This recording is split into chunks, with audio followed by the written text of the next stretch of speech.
Erelu Abiola Dosunmu, the Erelu Kuti of Lagos. Mo kí yín mà. Mo ti wo àwọn few interviews yín àti àwọn remark yín lórí nǹkan tó ṣẹlẹ̀ ní Èkó, and most especially nípa ọ̀pá àṣẹ ọba. Sherima, mo admire personality yín, mo dey respect position yín as the Erelu Kuti of Lagos. Sherima, tí ẹ̀yin ò bá mọ̀ àbí tí àwọn ará Èkó tí wọ́n ò bá mọ̀, position Erelu Kuti is a very, very, very powerful position. Ipò tó lágbára ni láti orí ibi tẹ́ ti ṣẹ̀ wá, látorí ọba Adó tó fi dórí Akínṣemọ́yìn tó dórí Gabaro. Erelu Kuti ní ẹ̀kẹta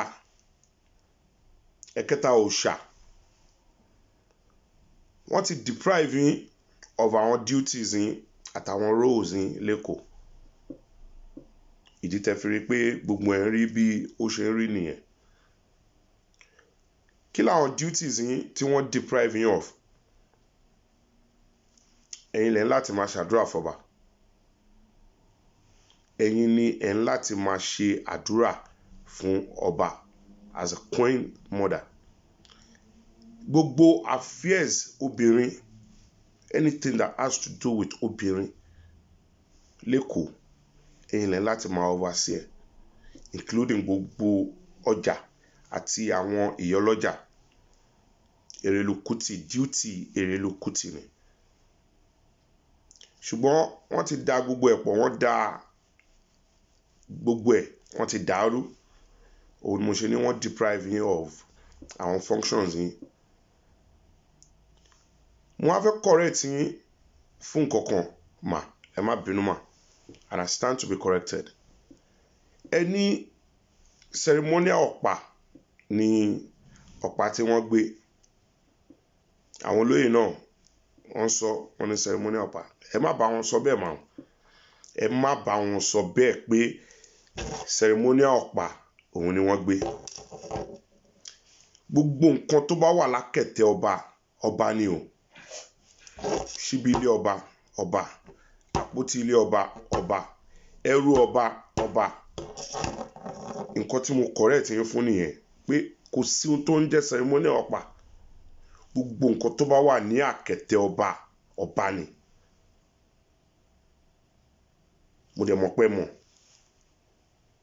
Ṣùgbọ́n wọ́n ní ojú làgbà ń yá, àgbà ò kí ń yánu. Ṣé wá rí kábíyèsí?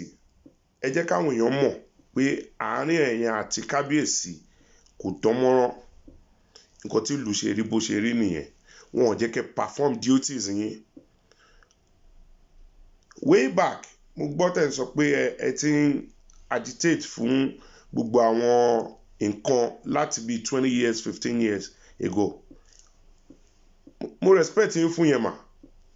Ṣùgbọ́n ọba àti ìjòyè nílùú wọn láti jọ máa ṣe pọ̀ ni. But ẹ jẹ́ káwọn èèyàn mọ̀ pé kábíyèsí ò bá yín ṣe, kò dẹ̀ bá àwọn aráàlú ṣe. Kábíyèsí ti wá jáde ńsìn. Wọ́n wà níbi kan tí wọ́n ń sọ̀rọ̀, wọ́n ti give speech. Wọ́n label it as first speech látẹnu eléko. But to my greatest surprise, mo rí pé ọ̀rọ̀ politics ni kábíyèsí yìí lọ́yìn sọ. Kábíyèsí ń sọ̀rọ̀ decentralization of states and wọ́n sọ̀rọ̀ devolvement of power. Nǹkan tó kọ̀kọ́ nìyẹn. Nǹkan tó kọ̀kọ́ nìyẹn, kọ́ má fi ẹ̀tẹ́lẹ̀ kọ́ má palàpalàpà. Kábíyèsí need to be guided. Àwọn èèyàn need láti kọ speech fún kábíyèsí. Àwọn èèyàn need láti guide kábíyèsí through nǹkan tí wọ́n máa sọ. Àwọn ọmọ Ìgbò kọ́ ni wọ́n wọlé wá gbé ọ̀pá. Àwọn jàǹdùkú dẹ̀ kọ́ ni wọ́n wọlé wá gbé ọ̀pá. Àwọn ọmọ tẹ́bi ń pa àwọn ọmọ tó níṣẹ́, àwọn ọmọ tó ń bínú. Ẹ̀yin náà sọ ẹlẹ́rẹ́jẹ̀ lójú wọn, ẹni rí ẹ̀jẹ̀ pain náà ẹ̀rí ní ojú àwọn tí àwọn ọmọ youth tẹ̀ ń bá sọ̀rọ̀ pé they are angry. Ẹlẹ́ ti fail wọn, ẹni ẹ ti fail àwọn generation wa as parents. Ẹ wá ní àní sùúrù. Kò ṣe pé àní sùúrù, a ní sùúrù gan because 73 ni yín sìn mà. Tẹ bá rí another 40 years ohun Ọlọ́run ni, Ọlọ́run á dẹ̀ jẹ́ pẹ́. Our generation tẹ rí ẹ̀jẹ̀ lójú wa yìí, we're in our 40s. Ẹ̀yin lẹ sọ ẹ ti fail wa, lóòótọ́ ẹ fail wa. So ẹ ti bàjẹ́ jìnnà débi pé káwa náà dákẹ́ kakọ̀ máa wò. Torí tẹ bá lọ, Ọlọ́run á jẹ́ pẹ́ o, tẹ bá lọ àwa ló máa kù. Ṣáwa náà fẹ́ jẹ́ kí ìlú rí bó ṣe rí lórí àwọn ọmọ títí wa ni. Kò gbọ́dọ̀ ṣẹlẹ̀. Ìdí tá ń pè yín tá ń bẹ̀ yín pé kẹ́ ṣe eré kí gbogbo yín lọ túbá, kẹ́ lọ túbá, kẹ́ do the right thing. Ètò bá máa repent inú yín kó repent, kẹ́ dẹ̀ fà á lé ọmọ lọ́wọ́. Ní stage tẹ wà yìí, ó yẹ kẹ́yìn náà ti máa breed another Erelu. So kò ní jẹ́ pé tí Ọlọ́run á jẹ́ kọjọ́ yín dalẹ́ mà ọ́, tọ́lọ́jọ́ bá dé wọ́n á kọ̀ lọ mú èèyàn kan bì kan based on sentiment, wọ́n á lọ fi jẹ Erelu. Títorí wọ́n deprive ẹ̀yin of duties yín. Ó wà lára àwọn nǹkan tí gbogbo àwọn nǹkan báyìí fi ń ṣẹlẹ̀. Mo dẹ̀ mọ̀ pé ẹ dákẹ́ àdúrà, ẹ tún yìí máa ṣe àdúrà yẹn lọ ni. Ẹ jẹ́ kí kábíyèsí kó ní meeting pẹ̀lú àwọn ìjòyè. Nǹkan tí ìjòyè ṣe wà nìyẹn. Kó ṣe meeting pẹ̀lú àwọn ọ̀dọ́ àtàwọn aráàlú. The problem of Èkó kò kí ń ṣe unitary system for now. Problem Èkó kì í ṣe decentralization, kò kí ń ṣe pé kí wọ́n devolve power.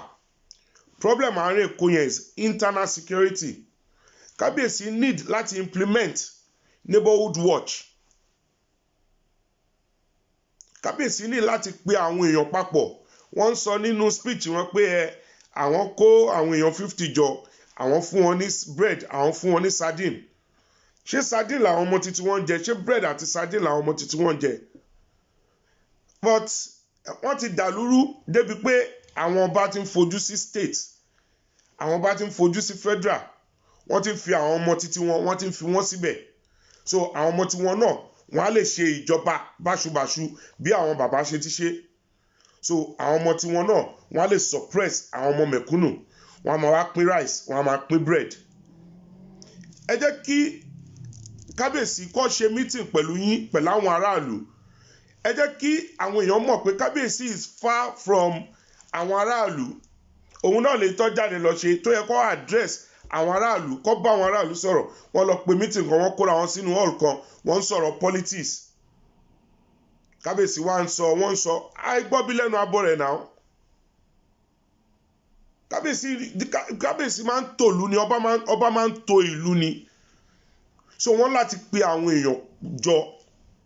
Wọ́n sọ̀rọ̀ Sanwó-Olú, wọ́n sọ̀rọ̀ Ambode.